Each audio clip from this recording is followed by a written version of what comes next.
Assalamualaikum warahmatullahi wabarakatuh. Kelompok kami ingin mempresentasikan mata kuliah analisa perancangan sistem informasi akuntansi. Perkenalkan, nama saya Fauzia Salsabila. Saya akan memperkenalkan anggota kelompok saya, yaitu ada Umi Nurul Hidayah, lalu ada Rifka Nanda Afrina, lalu ada Nova Triwidia Arselina, ada Fitria Ramadhani, dan yang terakhir ada Raden Roro Early. Sejarah perusahaan Boot Portable. Awalnya, pemilik perusahaan telah cukup lama bekerja di salah satu bank swasta di Indonesia sebagai analisis kredit. Kemudian, pemilik sering mendapatkan inspirasi dan inovasi dari para nasabahnya untuk membuka usahanya sendiri. Kemudian, pemilik mengambil keputusan untuk resign dari bank tersebut. Dan pada awal tahun 2014, ia belajar untuk bisnis online, dan tahun 2015 ia telah memiliki usaha sendiri. Usaha tersebut dinamakan kemitraan usaha dengan berbagai macam usaha di dalamnya. Pemilik menemukan suatu usaha yaitu Boot Portable yang sangat menjanjikan. ERD adalah suatu model untuk menjelaskan hubungan antar data dalam basis data berdasarkan objek-objek data yang mempunyai hubungan antar relasi. Berikut adalah ERD dari penjualan Boot Portable.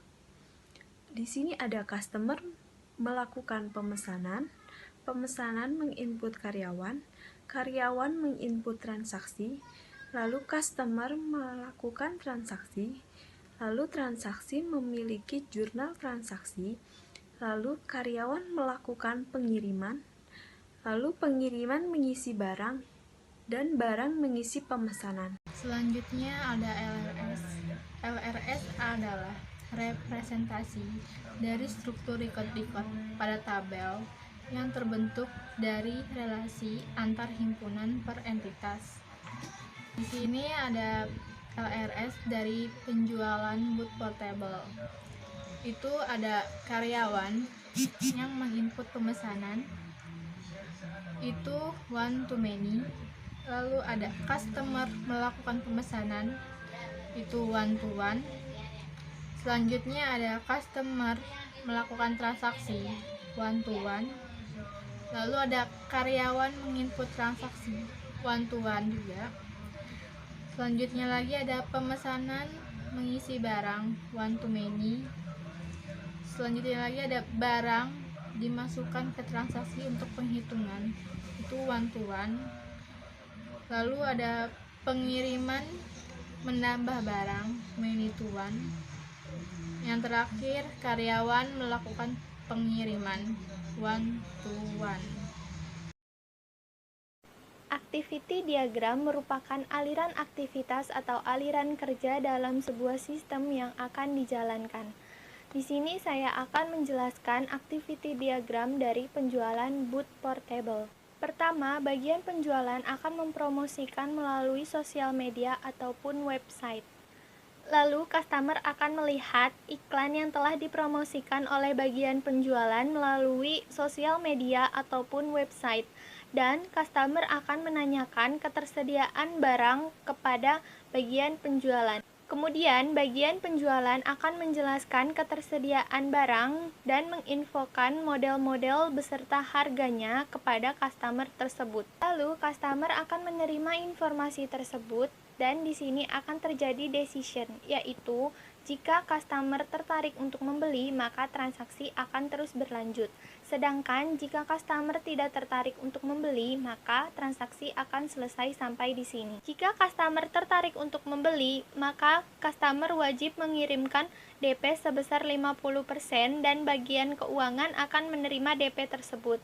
Kemudian, customer harus mengirimkan bukti transfer kepada bagian penjualan dan bagian penjualan akan menerimanya. Kemudian, bagian penjualan akan memberikan informasi pemesanan kepada bagian produksi dan bagian produksi akan menerima informasi tersebut dan mulai membuatkan pesanan. Setelah pesanan selesai, maka bagian produksi akan memberitahu kepada bagian penjualan dan bagian penjualan sendiri akan mengirim foto beserta faktur penjualan kepada customer dan customer akan melakukan pelunasan. Setelah itu, bagian keuangan akan menerima pelunasan tersebut dan membuatkan laporannya, lalu menyerahkan laporan tersebut kepada pemilik. Sedangkan bukti transferan itu sendiri akan diserahkan kepada bagian penjualan, lalu bagian penjualan akan menginformasikan pengiriman kepada bagian pengiriman. Bagian pengiriman akan memberikan resi kepada bagian penjualan dan melakukan pengiriman. Kemudian, bagian penjualan akan memberikan resi tersebut kepada customer. Customer akan menerima resi tersebut dan menunggu sampai pesanan datang. Setelah pesanan sampai ke customer, maka transaksi selesai. Penjualan boot portable ini terdapat 1 dokumen masukan, yaitu purchase order, dan 3 dokumen keluaran, yaitu price list, surat tagihan, dan surat jalan. Saya akan menjelaskan tentang sequence diagram. Sequence diagram adalah kelakuan objek pada use case, dengan mendeskripsikan waktu, hidup objek, dan pesan dikirimkan dan diterima antar objek. Bisa dilihat, ada contoh sequence diagram. Di sini ada aktor sebagai admin.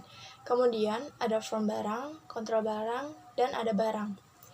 Nah, admin terdapat participants yang dapat menerima ataupun mengirim pesan ke form data barang. Di sini terdapat alur di mana admin menambahkan data pada form barang seperti kode barang. Nah, itu dapat dilakukan berulang-ulang selama ada data barang yang ingin ditambahkan. Selanjutnya, ada jenis barang, harga, dan lain-lain. Setelah itu, dimasukkan ke dalam kontrol data. Setelah itu, dimasukkan ke kontrol data barang. Admin juga bisa menghapus data barang ataupun melakukan pengeditan data barang. Setelah dirasa data barang sudah selesai, data tersebut akan tersimpan di dalam database barang. Tampilan Fish Level Use Case Penjualan. Use case adalah serangkaian atau uraian sekelompok yang saling terkait dan membentuk sistem secara teratur yang diawasi oleh sebuah aktor. Di sini ada bagian penjualan yang bisa mengelola data barang, mengelola data customer, mengelola data karyawan, mengelola transaksi pemesanan, mengelola transaksi pengiriman, mengelola transaksi penjualan, dan juga membuat laporan. Bagian penjualan dapat melakukan login system. Di sini ada pemimpin, dia hanya bisa melihat laporan.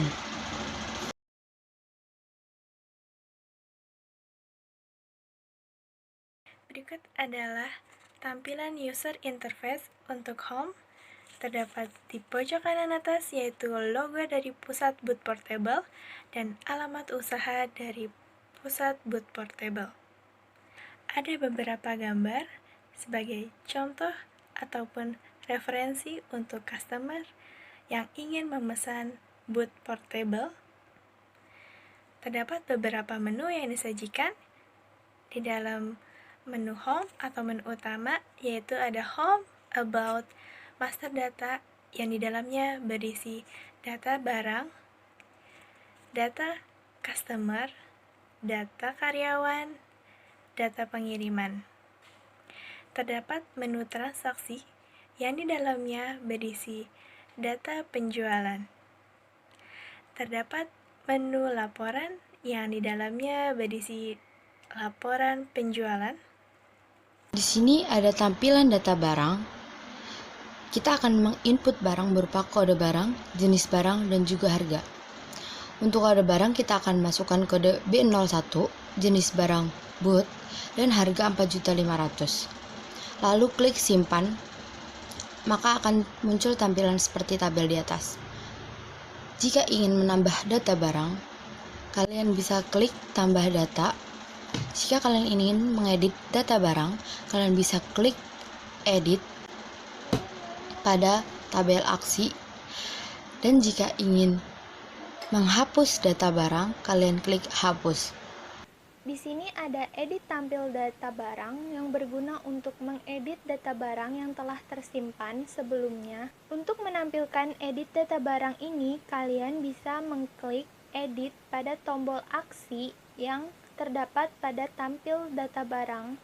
Kemudian akan muncul tampilan edit data barang seperti ini.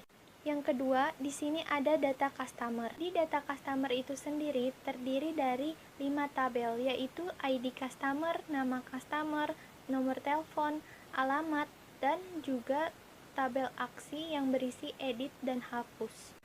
Selain itu, kita dapat menambahkan data customer dengan cara klik tambah data di bagian paling bawah. Berikut adalah interface untuk input customer. Di sini kita akan menginput ID customer, nama customer, telepon, dan alamat. C001 sebagai ID customer, Sakinah sebagai nama customer, 088 adalah sebagai telepon, dan Jalan Nusantara Raya nomor 69 sebagai alamat. Lalu klik simpan, maka akan tampil sebagai berikut. Jika kalian ingin mengedit data customer, kalian klik edit pada bagian aksi. Dan jika kalian ingin menghapus, klik hapus. Pada tampil pengiriman, terdapat tabel yang berisi nomor pengiriman, kode barang, ID karyawan, nama customer, tanggal penginputan, alamat, telepon, dan juga aksi.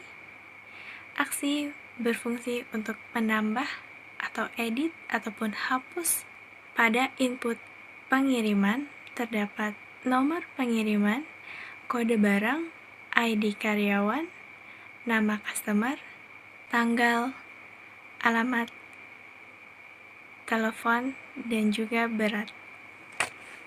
Pada edit pengiriman terdapat juga nomor pengiriman, kode barang, ID karyawan, nama customer, tanggal, alamat, telepon, dan juga berat. Oke, selanjutnya itu ada penginputan karyawan. Untuk menginput karyawan, kita bisa mengisi data karyawan dengan ID karyawan, nama karyawan, jenis kelamin, dan jabatan. Contohnya misalkan kita isi ID karyawannya itu PBP 1015, nama karyawannya Fajar, jenis kelaminnya laki-laki, dan jabatannya itu bagian pengiriman. Lalu kita klik simpan. Jika data yang kita masukkan sudah benar, klik simpan. Jika salah, kita bisa klik batal. Nah, setelah disimpan, maka akan muncul tampilan karyawan. Nah, kita bisa melihat apakah data yang kita masukkan itu benar atau salah. Jika salah, maka kita dapat mengupdate atau mengubah data itu dengan cara klik update, lalu pilih data mana yang ingin kita ubah.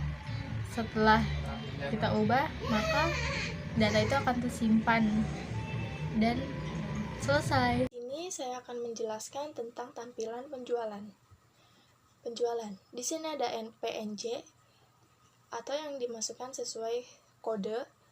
Setelah itu tanggal, ID customer, kayak customer 001, ID karyawan. Setelah ada ID karyawan, ada kode barang, jenis barang, harga, jumlah, dan total harga. Contohnya, langsung dimasukkan yaitu PNJ dengan diisi PNJ 00001, tanggalnya tanggal 11 bulan 11 2019, ID customer-nya C001, ID karyawannya PBP 1016, kode barangnya K001. Jenis barangnya kontainer dengan harga 4 juta, jumlahnya 1, dengan total harga semuanya jadi 4 juta.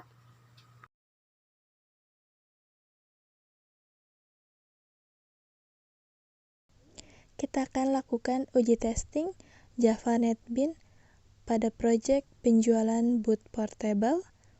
Kita klik indeks. Berikut ini adalah codingan dari indeks.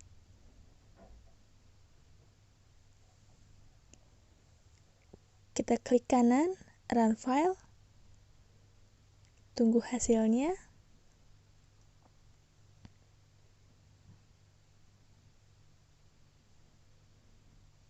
Berhasil di running. Di pojok kanan atas terdapat logo dari Pusat Boot Portable dan ada alamat dari Pusat Boot Portable. Klik about. Ya, klik about. Tampil daftar nama kelompok kami. Klik barang. Akan muncul data barang, kode barang, jenis barang, harga, dan juga aksi. Lalu kita coba untuk tambah data.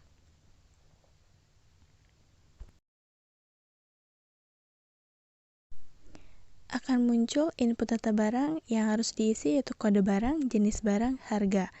Dan ada beberapa tombol, yaitu simpan, batal. Kita coba kode barang B01, jenis barang boot, harga kita masukkan 500.000 dengan sebagai contoh. Kita simpan. Oke. Ya, sudah terinput. Kalau kita mau memasukkan kembali, itu tambah data. Kode barang misalnya K01, jenis barang kontainer. Sebagai contoh, kita masukkan harga Rp800.000. Oke, kita klik. Ya, sudah tampil dan sudah terinput di dalam data barang.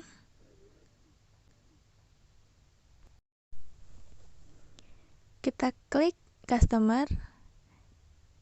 Kita tambahkan data.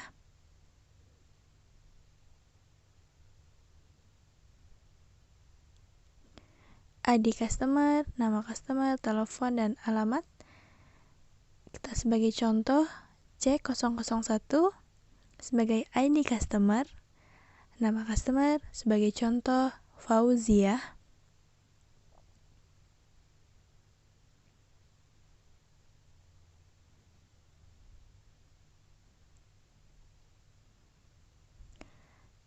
Telepon kita masukkan sebagai contoh. Ya, sudah.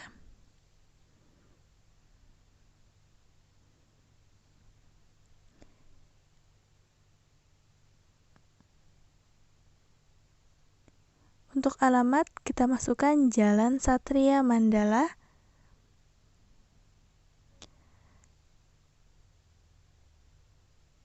Nomor 2. Simpan data. Data karyawan kita klik. Ya, input data karyawan, ID karyawan kita masukkan sebagai contoh.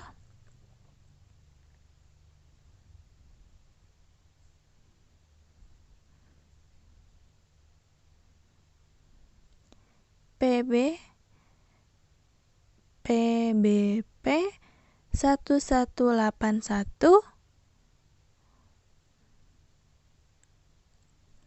Nama karyawan kita sebagai contoh Fajar. Jenis kelamin laki-laki. Pilih jabatan, kita pilih dengan admin penjualan. Klik data pengiriman. Ada nomor pengiriman, kode barang, ID karyawan, nama customer, tanggal, alamat, telepon, dan berat. Kita sebagai contoh nomor pengiriman sebagai berikut. Kode barang B001, ID karyawan sebagai berikut, nama customer sebagai contoh Nova, tanggal kita atur.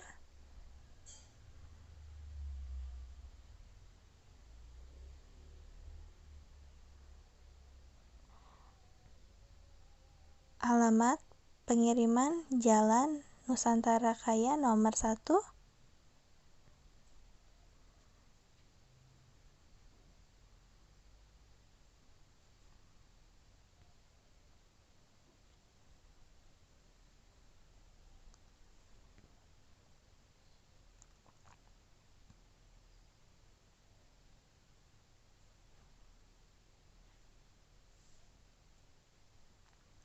Ya sudah, nomor telepon kita masukkan sebagai berikut. Berat kita sebagai contoh 5 kilo, lalu simpan. Sekian presentasi dari kelompok kami, kurang lebihnya mohon maaf. Wabillahi taufiq wal hidayah. Wassalamualaikum warahmatullahi wabarakatuh.